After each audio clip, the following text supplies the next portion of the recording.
ಇಡೀ ವಿಶ್ವ ಹಿಂದೂ ರಾಷ್ಟ್ರವಾಗುವ ಸಮಯ ಹತ್ತಿರ ಬರ್ತಾ ಇದೆ. ಹೀಗಂತ ನಾವು ಹೇಳ್ತಾ ಇಲ್ಲ, ಅರಬ್ ದೊರೆಗಳೇ ಹೇಳುತ್ತಿದ್ದಾರೆ. ಹಾಯ್ ಹಲೋ ನಮಸ್ಕಾರ.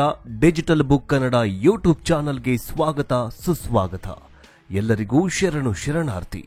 ಹೌದು, ಇಡೀ ವಿಶ್ವ ಮತ್ತೆ ಸತ್ಯಯುಗದಂತೆ ಅಖಂಡ ಬ್ರಹ್ಮಾಂಡ ಹಿಂದೂ ರಾಷ್ಟ್ರವಾಗುವ ಮುನ್ಸೂಚನೆಯನ್ನ ಮುಸ್ಲಿಂ ರಾಷ್ಟ್ರದಿಂದ ಬರ್ತಾ ಇದೆ. ಸೌದಿ ಅರಬ್ ರಾಷ್ಟ್ರದಲ್ಲಿ ಈಗ ಇಷ್ಟೆಲ್ಲ ಸ್ಮರಣೆ ಮಾಡ್ತಿದ್ದಾರೆ. ರಾಮಾಯಣ, ಮಹಾಭಾರತ ಮತ್ತು ಭಗವದ್ಗೀತೆ ಪಠನೆ ಮಾಡ್ತಿದ್ದಾರೆ. ಹಾಗಾದ್ರೆ ಸೌದಿ ರಾಜ ಹಿಂದೂ ಧರ್ಮವನ್ನ ಪಾಲನೆ ಮಾಡ್ತಿರೋದಾದ್ರೂ ಯಾಕೆ? ಸೌದಿಯಲ್ಲಿ ಮುಸಲ್ಮಾನರು ರಾಮ, ಕೃಷ್ಣ ಮತ್ತು ಆಂಜನೇಯನನ್ನ ಆರಾಧನೆ ಮಾಡ್ತಿರೋದಾದ್ರೂ ಯಾಕೆ? ಅಬುಧಾಬಿಯಲ್ಲಿ ಸ್ಥಾಪನೆಯಾಗಿರುವ ದೇವಸ್ಥಾನದ ಚಮತ್ಕಾರ ನೋಡಿ ಹಿಂದೂ ಧರ್ಮ ಪಾಲನೆ ಮಾಡೋದಕ್ಕೆ ಮುಂದಾದ್ರ ಅರಬ್ ಮುಸ್ಲಿಮರು. ಬನ್ನಿ ಈ ವಿಡಿಯೋದಲ್ಲಿ ವಿಸ್ತಾರವಾಗಿ ಹೇಳ್ಕೊಡ್ತೀವಿ. ಈ ವಿಡಿಯೋ ತುಂಬಾ ಇಂಟ್ರೆಸ್ಟಿಂಗ್ ಆಗಿರುತ್ತೆ. ವಿಡಿಯೋವನ್ನ ಪೂರ್ತಿಯಾಗಿ ನೋಡಿ. ಜೊತೆಗೆ ಈ ಎಲ್ಲ ಮಾಹಿತಿಗಳನ್ನ ತುಂಬಾ ಕಷ್ಟಪಟ್ಟು ನಿಮಗೋಸ್ಕರ ತಿಳಿಸ್ಕೊಡ್ತಾ ಇದ್ದೀವಿ. ಈ ನಮ್ಮ ಕಷ್ಟಕ್ಕೆ ನಿಮ್ಮಿಂದ ಬಯಸೋದು ಒಂದೇ, ಅದುವೇ ಲೈಕ್. ಈ ವಿಡಿಯೋಗೆ ಲೈಕ್ ಮಾಡಿ ನಮಗೆ ಸಪೋರ್ಟ್ ಮಾಡಿ. ನಿಮ್ಮ ಒಂದು ಲೈಕ್ ನಮಗೆ ಆಶೀರ್ವಾದ ಇದ್ದ ಹಾಗೆ. ಸನಾತನ ಧರ್ಮದ ಬಗ್ಗೆ ನಿಮ್ಮ ಅನಿಸಿಕೆ ಅಭಿಪ್ರಾಯಗಳೇನು? ನೀವೇನಾದ್ರೂ ಶ್ರೀರಾಮನ ಭಕ್ತರಾಗಿದ್ರೆ ಜೈ ಶ್ರೀರಾಮ್ ಮತ್ತು ಜೈ ಶ್ರೀಕೃಷ್ಣ ಅಂತ ಕಮೆಂಟ್ ಮಾಡಿ. ವಿಡಿಯೋವನ್ನ ಶುರು ಮಾಡೋಣ ಬನ್ನಿ. ಕಳೆದ ಕೆಲವು ದಿನಗಳಿಂದ ಮುಸ್ಲಿಂ ದೇಶದಲ್ಲಿ ಸನಾತನ ಧರ್ಮ ಸ್ಥಾಪನೆಯಾದಾಗಿನಿಂದ ಇಸ್ಲಾಂ ರಾಷ್ಟ್ರದಲ್ಲಿ ತುಂಬಾ ಬದಲಾವಣೆಗಳು ಕಂಡು ಬರ್ತಾ ಇದೆ. ಇಸ್ಲಾಂ ರಾಷ್ಟ್ರಗಳಿಂದ ಹಿಂದೂ ಧರ್ಮದ ಬಗ್ಗೆ ಬರ್ತಾ ಇರೋ ಒಂದೊಂದು ಸುದ್ದಿಗಳು ಪಕ್ಕದ ಪಾಕ್, ಕೆಳಗಿರೋ ಮಾಲ್ಡೀವ್ಸ್ ನಂತಹ ಶತ್ರು ರಾಷ್ಟ್ರಗಳಿಗೆ ಬೆಂಕಿ ಹತ್ತಿಕೊಂಡಿದೆ. ಸೌದಿ ಅರಬ್ ದೇಶ ಹಿಂದೂ ಧರ್ಮವನ್ನ ಹೊಗಳ್ತಾ ಇರೋದ್ರಿಂದ ಪಾಕ್ಗೆ ತಡೆದುಕೊಳ್ಳೋದಕ್ಕಾಗ್ತಿಲ್ಲ. ಭಾರತದ ವಿರುದ್ಧ ಸೋಷಿಯಲ್ ಮೀಡಿಯಾದಲ್ಲಿ ಸುಳ್ಳು ಸುದ್ದಿಯನ್ನ ಹಬ್ಬಿಸ್ತಾ ಇದೆ ಇದೇ ಪಾಪಿ ಪಾಕ್. ಇಸ್ಲಾಂ ರಾಷ್ಟ್ರದಲ್ಲಿ ಮಂದಿರ ನಿರ್ಮಾಣ ಆಗಿದೆ. ಇದೇ ಇಸ್ಲಾಮಿನ ಇನ್ನೊಂದು ರಾಷ್ಟ್ರ ಬೆಹರೇನ್ನಲ್ಲಿ ಹಿಂದೂ ದೇವಸ್ಥಾನ ತಲೆ ಎತ್ತಲಿದೆ ಎನ್ನೋ ಸುದ್ದಿ ಪಾಕ್ಗೆ ತಡೆದುಕೊಳ್ಳೋದಕ್ಕಾಗ್ತಿಲ್ಲ. ಈ ಮಧ್ಯೆ ಪಾಕಿಸ್ತಾನಕ್ಕೆ ಮಾಸ್ಟರ್ ಸ್ಟ್ರೋಕ್ ಎಂಬಂತೆ ಸೌದಿ ಇನ್ನೊಂದು ಶಾಕ್ ಕೊಟ್ಟಿದೆ. ಭಾರತದಿಂದ ಕುವೈತ್ ಗೋವುಗಳನ್ನ ತರಿಸಿಕೊಳ್ತಾಗಿದೆ. ಇನ್ಮುಂದೆ ಮುಸ್ಲಿಂ ರಾಷ್ಟ್ರದಲ್ಲಿ ರಾಮಾಯಣ, ಮಹಾಭಾರತ ಪಠನೆ ಶುರು ಮಾಡಿ ಅಂತ ಸೌದಿ ದೊರೆ ಹೇಳಿದ್ದಾರೆ. ಹಾಗಾದ್ರೆ ಭಾರತದಿಂದ ಸೌದಿಗೆ ಇಷ್ಟೊಂದು ಗೋವುಗಳು ಯಾಕೆ ಸಪ್ಲೈ ಆಗ್ತಿದೆ? ಅದನ್ನ ಹೇಳ್ತೀವಿ ನೋಡಿ. ವಿಶ್ವಶಾಂತಿಯನ್ನ ಬಯಸೋ ಧರ್ಮವನ್ನ ತುಳಿದು ಹಾಕೋಕೆ ಪಾಪಿಗಳಾಗ್ಲಿ ಅಥವಾ ಬೇರೆ ಯಾರೇ ಆಗ್ಲಿ ಎಷ್ಟೇ ಪ್ರಯತ್ನ ಪಟ್ಟರೂ ಅದು ಅಸಾಧ್ಯ ಅಂತ ಮತ್ತೆ ಪ್ರೂವ್ ಆಗಿದೆ. ಅದರ ಮುಂದಿನ ಭಾಗ ಇಸ್ಲಾಂ ರಾಷ್ಟ್ರಗಳಲ್ಲೇ ಈಗ ಹಿಂದೂ ಧರ್ಮ ಸ್ಥಾಪನೆಯಾಗ್ತಾ ಇದೆ. ಹಿಂದೂ ಧರ್ಮದ ಪವಿತ್ರ ಗ್ರಂಥಗಳಾದ ರಾಮಾಯಣ, ಮಹಾಭಾರತ, ಭಗವದ್ಗೀತೆ ಪುಸ್ತಕಗಳು ಇಸ್ಲಾಂ ರಾಷ್ಟ್ರಗಳಲ್ಲೇ ಹೆಚ್ಚಾಗಿ ಮಾರಾಟವಾಗ್ತಾ ಇದ್ದಾವಂತೆ. ಹಾಗಾದ್ರೆ ದಿಢೀರಾಗಿ ಪುಸ್ತಕಗಳು ಹೀಗೆ ಮಾರಾಟವಾಗೋದಕ್ಕೆ ಕಾರಣವೇನು ಅನ್ನೋದನ್ನ ಮೊದಲು ತಿಳಿಸ್ತೀವಿ. ಆದ್ರೆ ಅದಕ್ಕಿಂತ ಮುಂಚೆ ಈ ಗೋವುಗಳನ್ನ ಅರಬ್ ರಾಷ್ಟ್ರಗಳು ಯಾಕೆ ಸಪ್ಲೈ ಮಾಡ್ಕೊಳ್ತಿದ್ದಾವೆ ಅನ್ನೋದನ್ನ ಹೇಳ್ತೀವಿ ನೋಡಿ. ಪ್ರಧಾನಮಂತ್ರಿ ನರೇಂದ್ರ ಮೋದಿಗೆ ಸೌದಿ ದೊರೆ ಭಾರತದ ಗೋವುಗಳನ್ನ ನಮಗೆ ಕೊಡಿ ಅಂತ ರಿಕ್ವೆಸ್ಟ್ ಮಾಡಿದ್ದಾರೆ. ಅದು ಎಷ್ಟಂತೀರಾ? ಲಕ್ಷ.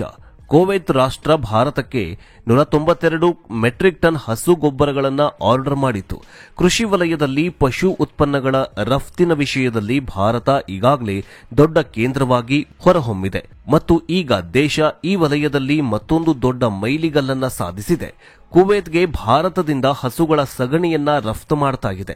192 ಮೆಟ್ರಿಕ್ ಟನ್ಗಳಷ್ಟು ಬೃಹತ್ ಪ್ರಮಾಣದಲ್ಲಿ ರಫ್ತು ಮಾಡಲಾಗುತ್ತೆ ಅಂತ ಭಾರತೀಯ ಸಾವಯವ ರೈತ ಉತ್ಪಾದಕ ಸಂಘ ಹೇಳಿದೆ.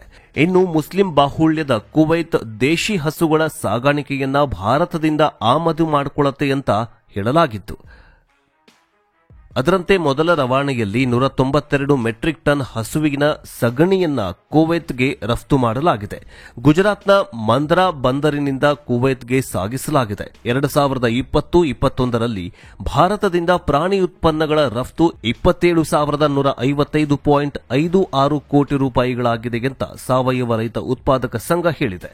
ಇನ್ನು ಇಷ್ಟೇ ಅಲ್ಲದೆ ಸಾವಯವ ಗೊಬ್ಬರದ ಬೇಡಿಕೆ ನಿರಂತರವಾಗಿ ಹೆಚ್ಚಾಗ್ತಾ ಇದೆ.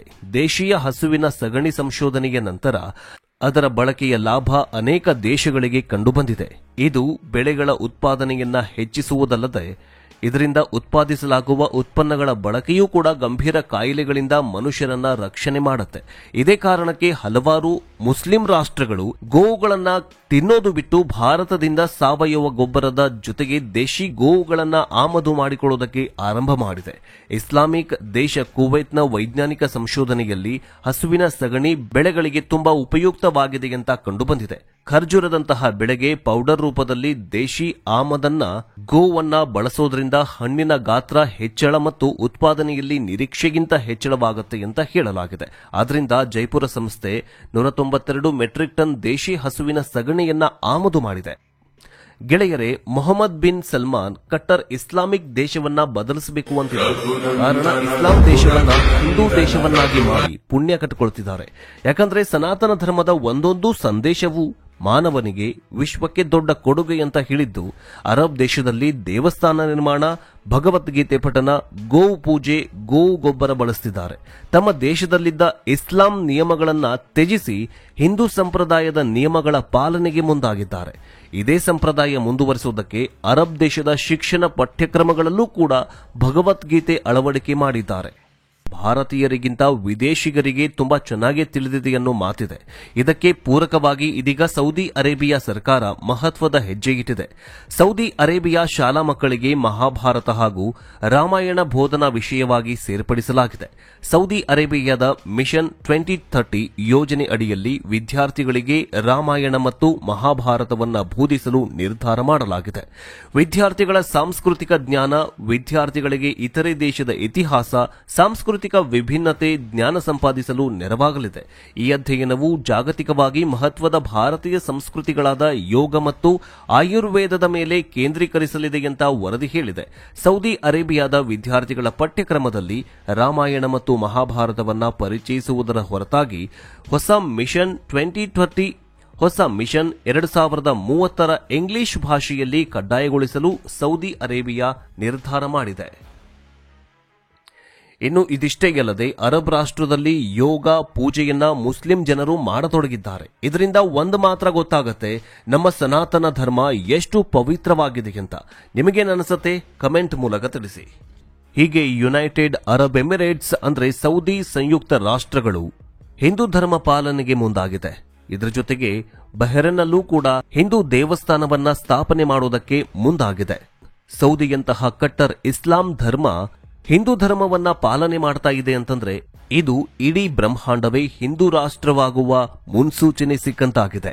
ಆದ್ರೆ ಪಕ್ಕದ ಪಾಕಿಸ್ತಾನಕ್ಕೆ ಹೊಟ್ಟೆಗೆ ತಿನ್ನೋದಕ್ಕೆ ಊಟ ಇಲ್ಲ ಅಂದ್ರೂ ಕೂಡ ತನ್ನ ಕಂತ್ರಿ ಬುದ್ಧಿಯನ್ನ ಬಿಡ್ತಾ ಇಲ್ಲ. ನಿಮಗೇನನ್ಸುತ್ತೆ? ಸನಾತನ ಧರ್ಮವನ್ನ ಇಸ್ಲಾಂ ರಾಷ್ಟ್ರಗಳು ಪಾಲನೆ ಮಾಡ್ತಾ ಇರೋದು ಸರಿನಾ ತಪ್ಪಾ ಅನ್ನೋದನ್ನ ಕಮೆಂಟ್ ಮೂಲಕ ತಿಳಿಸಿ. ಮುಂದಿನ ವಿಡಿಯೋದಲ್ಲಿ ಮತ್ತೆ ಸಿಗೋಣ. ಜೈ ಹಿಂದ್, ಜೈ ಕರ್ನಾಟಕ, ಜೈ ಶ್ರೀರಾಮ್. ಎಲ್ಲರಿಗೂ ಶರಣು ಶರಣಾರ್ಥಿ.